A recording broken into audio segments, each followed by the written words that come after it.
Halo, oke, gue balik lagi ya. Ini lanjutan video yang tadi. Di video ini gue mau bahas hasil pertandingan Champions League yang main tadi pagi ya. Oke, gue bahas sekilas dulu. Nanti match yang penting gue akan sedikit ada ulasannya ya. Sevilla kalah kembali 2-3 lawan PSP ya. Sevilla ini sangat sering kayak gini ya. Sevilla ini memang mentalitasnya nggak ada di Liga Champion ya. Mereka seringnya performnya di Liga Pocong memang.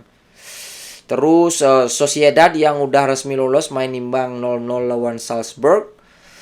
Habis itu Benfica lawan Inter 3-3. Inter juga udah resmi lolos ya dari pekan sebelumnya. Sempat ketinggalan 3-0, akhirnya Inter berhasil ngejar menjadi 3-3 walaupun Inter main dengan skuad cadangannya ya.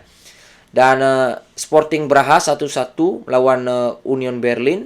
Arsenal menang 6-0 lawan Lens. Ya, performa yang sangat luar biasa dari Arsenal ya. Sangat tampil cukup solid Arsenal di pertandingan kali ini ya. Arsenal udah lolos, nggak ada pressure lagi.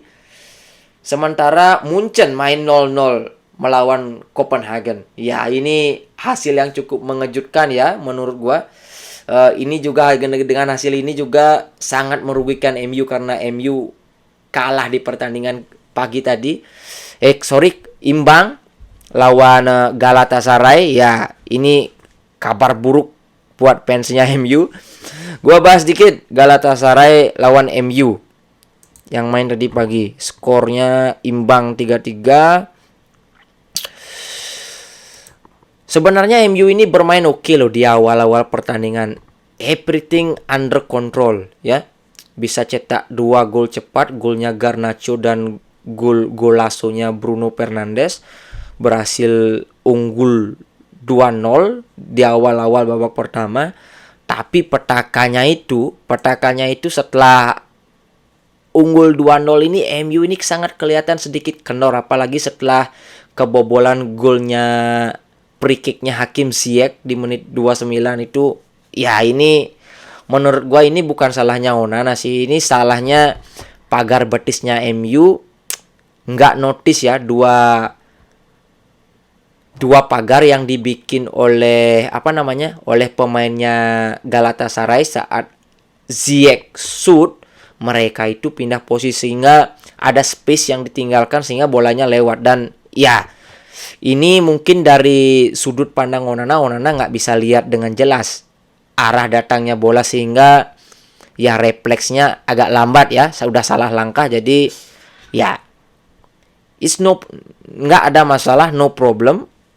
MU masih unggul 2-1, tapi ya MU ini sering melakukan kesalahan ya menurut gua, kesalahan-kesalahan yang sangat elementer ya. Salah passing, kalian bisa lihat MU ini sama sekali nggak bisa pegang bola loh. Sehingga ada beberapa momen yang bisa dimanfaatkan oleh Galatasaray untuk counter attack. Kita bisa lihat beberapa kali. Dan golnya Icardi juga ya, golnya yang offside itu sangat gimana ya. Banyak kesalahan-kesalahan yang elementer yang dilakukan oleh pemain-pemain MU ini. Gue nggak ngerti juga, padahal di awal-awal babak pertama MU bermain cukup bagus loh. Akhirnya di babak kedua McTominay bisa cetak gol lewat counter attack ya, assist dari cutback Wan-Bissaka. Proses golnya cukup bagus. Tapi petaka kembali datang. Ya, Hakim Ziyech kembali yang jadi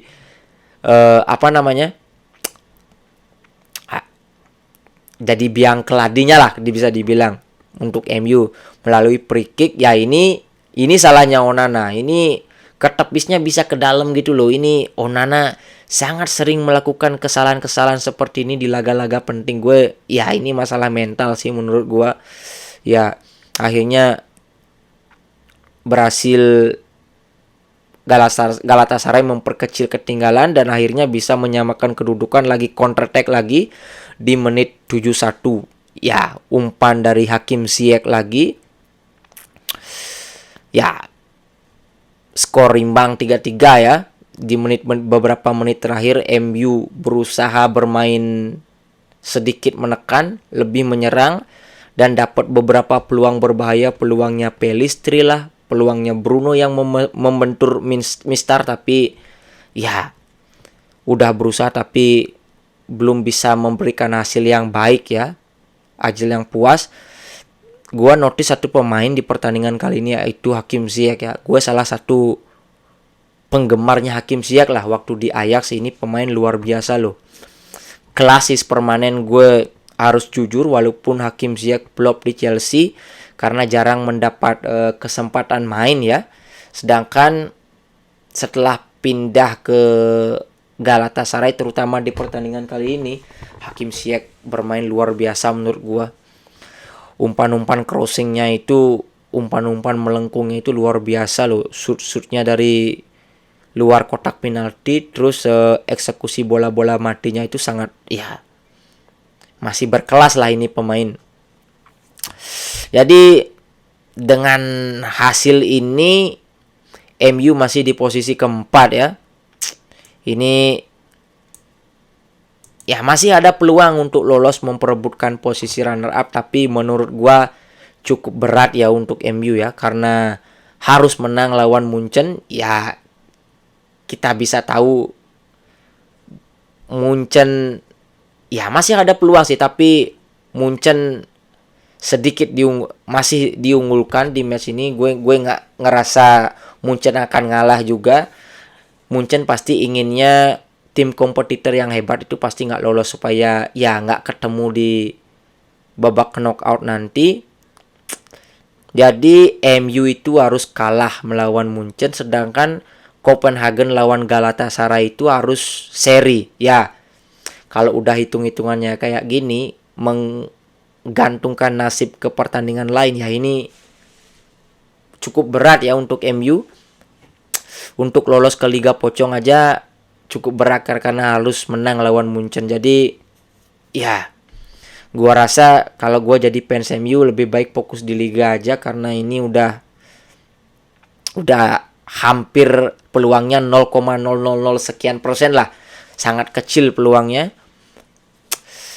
Gua nggak bisa nyalahin individu juga ya di pertandingan MU kali ini, karena ya sayap-sayapnya MU itu cukup sangat egois ya di pertandingan kali ini. Yang main itu Garnacho di kiri dan si Anthony di kanan. Terlalu banyak dribbling-dribblingnya. Højlund sama sekali nggak dapat suple loh. Sangat nggak kelihatan si Højlund. Sempat dapat satu peluang di awal-awal babak pertama, setelah itu Højlund ini tenggelam loh. Bukan salah Højlundnya juga, ini murni karena nggak ada supply dari sayap, dari tengah juga nggak ada. Jadi ya MU ini praktis cuma goreng-goreng di sayap, bolanya hilang, di counter lagi. Ya gitu-gitu terus di hampir sepanjang pertandingan. Oke, kita lanjut ke match lainnya. Ada Madrid lawan Napoli. Madrid menang solid ya 4-2. Madrid main cukup bagus di pertandingan kali ini. Gua nonton pertandingan ini, Ancelotti seperti biasa main 4-4-2. Carvajal, Andre Lunin yang sebagai kiper, Carvajal di back sayap kanan, Rudiger, Alaba tengah, Mendy sayap kiri, double pivot ada Valverde dan Toni Kroos. Dan depan ada Ceballos dan Bellingham. Sementara di dua striker ada Brahim Diaz dan Rodrigo. Ya, bukan line up terbaiknya Madrid ya, karena Madrid ini banyak pemainnya yang cedera, tapi masih cukup bisa menggantikan ya. Rodrigo kembali ke top perform lagi, cetak 1 gol di pertandingan kali ini. Sementara Bellingham kembali menunjukkan kelasnya, cetak 1 gol juga, bermain luar biasa Bellingham, cetak assist juga ya Bellingham ini ya. Ya, ini pemain luar biasa sih menurut gua, sangat efektif dan movementnya itu, insting cetak golnya itu luar biasa.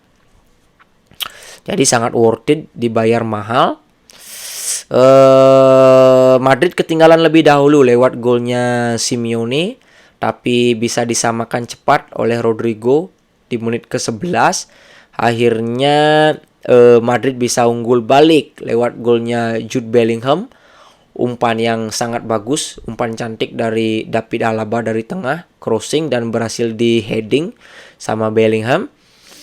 Akhirnya di menit 47 Napoli berhasil menyamakan kedudukan lewat Anguissa dan Madrid cetak 2 gol di babak kedua lewat Nico Pes, shootnya jarak jauh ya, pemain muda ini, pemain dari Castilla, dan Joselu cetak gol di menit 94.